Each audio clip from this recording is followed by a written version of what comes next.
Mike here. What's going on today? Today we are going to be applying a tattoo on the neck. So Justin's come by and we're putting Love Yourself first. Let me show you the design.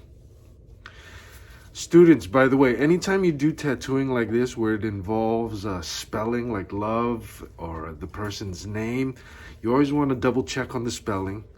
You know, don't have them look at it this way. Everything is, actually this is the correct way. Actually, my mistake. The camera is showing differently. My point is, have them sign it, date it, have them spell check it, and you can take it to the next step. Okay. So this placement here, we're going to be placing it on the side of his neck over here. So before we do anything, we want to prep the area. What I mean by prep is you want to clean the area. First things first is use alcohol.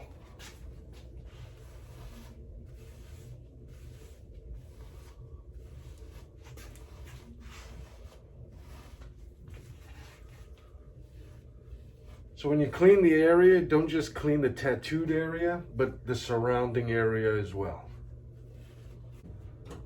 The next step is you want to shave the area. Even if you see that there's not that much hair, just to be safe, say shave the area.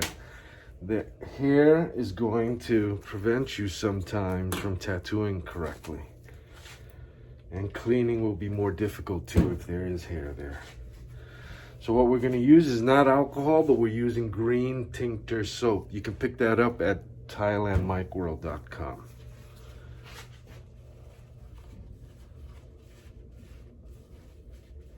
So I know you can't see it, but it lathers up a little bit.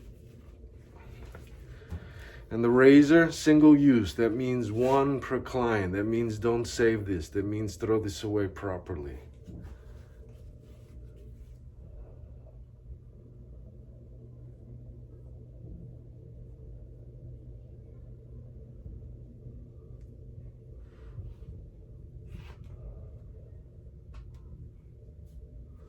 Now you don't have to go crazy and look for every speck of hair, but a general quick shave. Again, this is for cleanliness.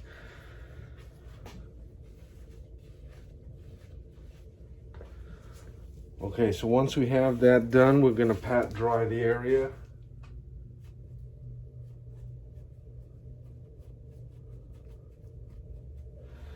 So right before you're going to place the stencil, you want to make certain that the person is standing straight. However straight they're going to stand is how the tattoo is going to look.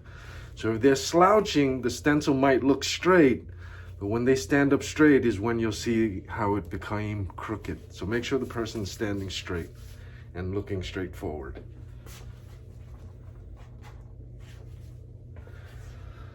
So there are many different types of how do you call it, ointments? I get, not really ointments, but we're using a jelly lubricant to transfer the stencil. I'll show you some other tricks that will also cause the stencil to transfer.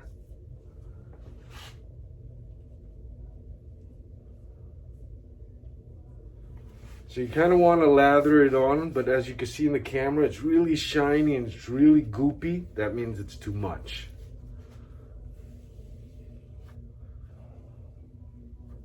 So you want to wipe it so that you can still see the tackiness, but not a whole gop of it on.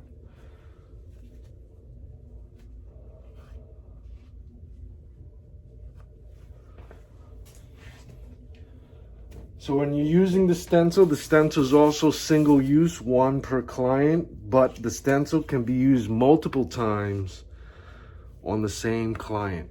You have approximately 4 to 5 tries.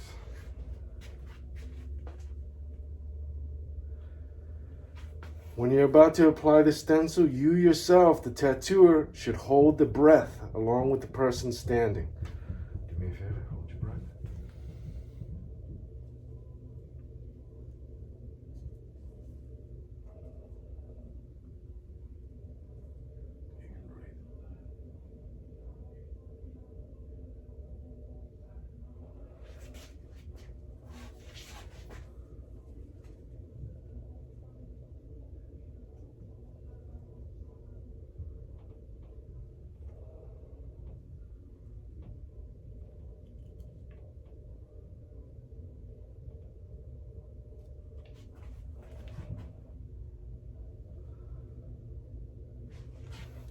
So once you place on the stencil, okay, it may look good to you, but you need to have the confirmation of the client.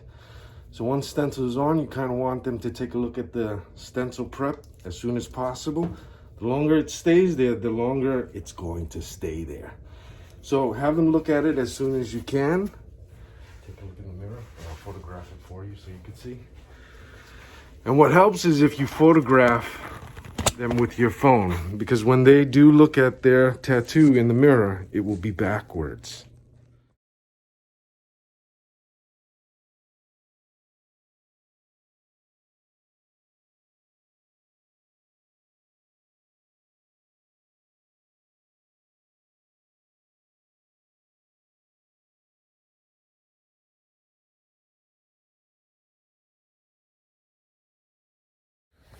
Hey, I hope you liked today's tattoo session, tattoo lesson. If you aren't subscribing, please be sure to do so. And I think there's some sort of notification bell thing that you can adjust so you can see when the next video is uploaded. Anyway, next video upload should be on prepping the station, how to prep the station. Okay, I expect you to be tracing every day, students, every day. Okay, over and out. See you later.